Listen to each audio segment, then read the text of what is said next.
Hello dear students, welcome to my YouTube channel.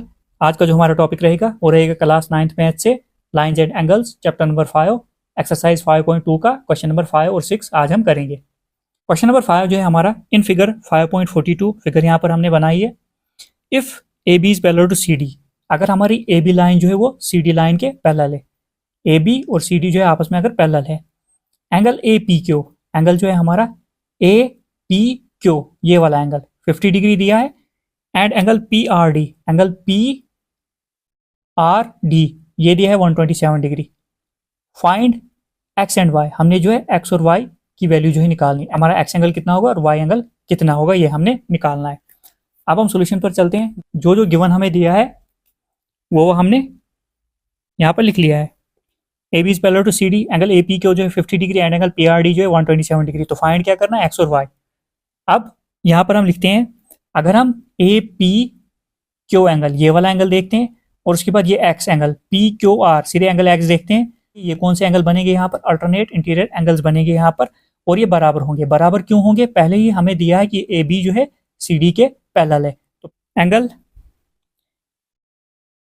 A P Q is equal to angle X कितना होगा 50 degree. क्या लिखेंगे हम, alternate interior angle. अब जो हमारा एंगल है पी आर डी लिखते हैं, angle P R D is equal to angle P R D ये वाला एंगल और ये वाला सारा एंगल, मतलब 50 डिग्री जोड़कर वाई जोड़कर, तो ये कितना होगा हमारा 50। अब हमने यहां पर क्या देखा, एंगल पी आर डी ये वाला एंगल, ये बराबर होगा एंगल 50 डिग्री और वाई के। क्यों, अल्टरनेट इंटीरियर एंगल्स, यहाँ से दो पैरेलल लाइन जा रही है और ये ट्रांसवर्सल काट रही है, ये वाला एंगल और ये वाला पूरा ट्रांसवर्सल के इधर 50 डिग्री और वाई जोड़कर, तो ये कितना होगा 50 डिग्री और वाई, ये होंगे हमारे अल्टरनेट इंटीरियर एंगल्स होंगे। इनका भी सेम रीजन यही है जो हमने ऊपर लिखा। अब पी आर डी जो है एंगल हमें पता है कितना है, 127 डिग्री ये दिया है, तो इसकी जगह हम लिखेंगे 127 degree is equal to 50 degree plus Y. अब 50 डिग्री इस साइड जाएगा, ये क्या बनेगा -50 डिग्री, 127 डिग्री प्लस 50 डिग्री इस साइड आकर -50 डिग्री बन गया इज इक्वल टू वाई। ऐसे ही 127 में से अगर हम माइनस करते हैं 50 तो कितना आएगा हमारा 77 degree is equal to Y. इसको हम ऐसे लिख सकते हैं or Y is equal to 77 degree. तो वाई जो है हमारा निकला, कितना निकला 77 डिग्री। एक्स की वैल्यू हमने निकाली थी यहाँ पर कितनी थी 50 डिग्री, तो वाई कितना आ गया 77 डिग्री। तो यही दो एंगल्स हमने जो है निकालने थे। अब हम लास्ट में लिखते हैं therefore X is equal to 50 degree and Y is equal to 77 degree. हमारा आंसर हो गया। आई होप कि आपको क्वेश्चन की समझ आ गई होगी। बिल्कुल इजी क्वेश्चन था, इसमें ज़्यादा कुछ नहीं था। वाई जो हमारा आया 77 डिग्री आ गया, 77 डिग्री, उसके बाद ये जो आ गया हमारा एक्स 50 डिग्री आ गया। अब हम क्वेश्चन नंबर 6 देखते हैं। क्वेश्चन नंबर 6 जो है हमारा वो कुछ ऐसे है। इन फिगर 5.43 फिगर यहाँ पर बनाई है हमने। P Q and R S are two mirrors, P Q और आर एस यहाँ पर दो मिरर्स है, यहाँ पर placed parallel to each other, एक दूसरे के ये पैरेलल है। पी क्यू और आर एस जो है दो मिरर्स हैं जो एक दूसरे के पैरेलल हैं। An incident ray A B strike the mirror P Q at B, एक इंसिडेंट रे यहाँ से जाती है, वो पी क्यू मिरर के साथ जो है बी पॉइंट पर टकराती है। The reflected ray moves along the path B C, उसके बाद यहाँ से ये रिफ्लेक्ट होती है और ये किस पाथ पर, किस रास्ते से जाती है, बी सी रास्ते पर जाती है, बी सी पर जाती है। And strike the mirror R S at C, और आर एस मिरर के साथ ये सी पॉइंट पर टकराती है। And again reflected back along C D, उसके बाद ये यहाँ से रिफ्लेक्ट दोबारा होती है कहाँ की तरफ, सी डी की तरफ। पाथ कौन सा लेती है, सी डी की तरफ लेती है। हमने क्या प्रूव करना है, prove that A B is parallel to C D. हमने प्रूव करना है ए बी जो है सी डी के पैरेलल है। तो आपको क्वेश्चन की समझ आ गई होगी। एक बार फिर से समझाता हूँ। पी क्यू और आर एस दो मिरर से यहाँ पर जो एक दूसरे के पैरेलल है। इंसिडेंट रे ए बी यहाँ से जाती है, वो पी क्यू मिरर के साथ जो है पॉइंट बी पर टकराती है, उसके बाद यहाँ से रिफ्लेक्ट होती है आर एस मिरर के साथ सी पॉइंट पर टकराती है। ये हो गई इंसिडेंट रे, ये हो गई रिफ्लेक्टेड रे। उसके बाद यहाँ से रिफ्लेक्ट होकर जो है सी डी पाथ लेती है, ऐसे आगे की तरफ जाती है।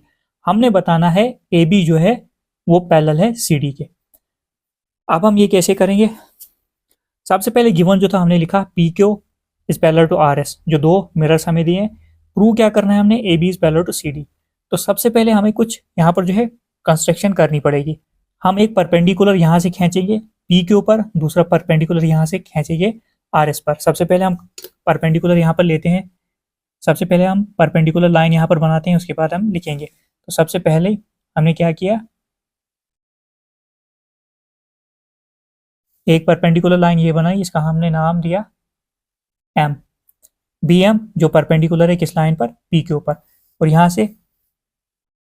यहाँ से भी हम परपेंडिकुलर लाइन खींचते हैं, तो ये होगी दूसरी परपेंडिकुलर लाइन, इसका हम नाम देते हैं एन। सी एन लाइन जो हमने परपेंडिकुलर यहाँ पर खींची वो किस लाइन पर है? आर एस पर। ये अब हम इसको लिखते हैं। हमने यहाँ पर क्या लिखा? Let us draw B M perpendicular to, ये परपेंडिकुलर का साइन होता है, perpendicular to P Q line पर हमने बी एम परपेंडिकुलर लिया। ऐसे ही हमने एड सी एन जो है परपेंडिकुलर लिया किस लाइन पर? आर एस लाइन पर। तो ये हमने यहाँ पर लिख लिया। अब हम क्या करेंगे?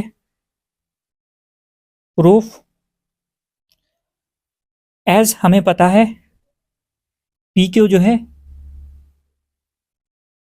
वो पैरेलल है आर एस के, यहाँ पर दिया हुआ है पी क्यू जो है आर एस के पैरेलल है। देयरफॉर बी एम जो होगी हमारी,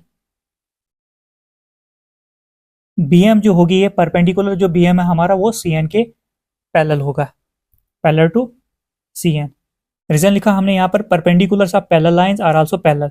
जो पैरेलल लाइंस के परपेंडिकुलर होते हैं, पैरेलल लाइंस यहाँ पर कौन सी है? पी क्यू और आर एस।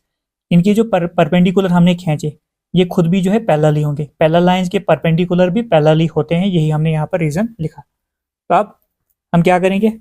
यहाँ पर हम ये एंगल ये एंगल 1 एंगल 2, यहाँ पर ये वाला एंगल, ये एंगल 3 एंगल 4 हमने नाम दे दिया इनका। यहाँ पर हम लिखेंगे angle 1 is equal to angle 2, उसके बाद angle 3 is equal to angle 4। क्या लिखा हमने? एंगल 1 एंगल 2 के बराबर, एंगल 3 एंगल 4 के बराबर होगा। तो रीजन क्या लिखेंगे हम? By laws of reflection. Science में आपने 8th की साइंस में आपने पढ़ा होगा the angle of incidence is equal to the angle of reflection. यहाँ से इंसिडेंट रे आ रही और यहाँ से रिफ्लेक्टेड रे जा रही, इसके बीच में हम जो लाइन खींचते हैं इसको बोलते हैं नॉर्मल।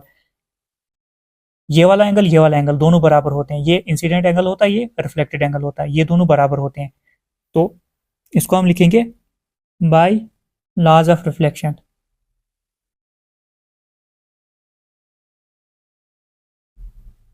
तो इसको हम 1 मान लेते हैं। इक्वेशन नंबर 1 हो गई हमारी ये। अब नेक्स्ट हम देखते हैं एंगल 2 जो है वो एंगल 3 के बराबर हम लिख सकते हैं। ये जो एंगल 2 है ये एंगल 3 के बराबर लिख सकते हैं। ये कौन सा एंगल आ जाएगा? Alternate interior angle. ट्रांसवर्सल के एक इस साइड बन रहा है, एक इस साइड। इन जैसे एंगल्स को हम क्या बोलते हैं?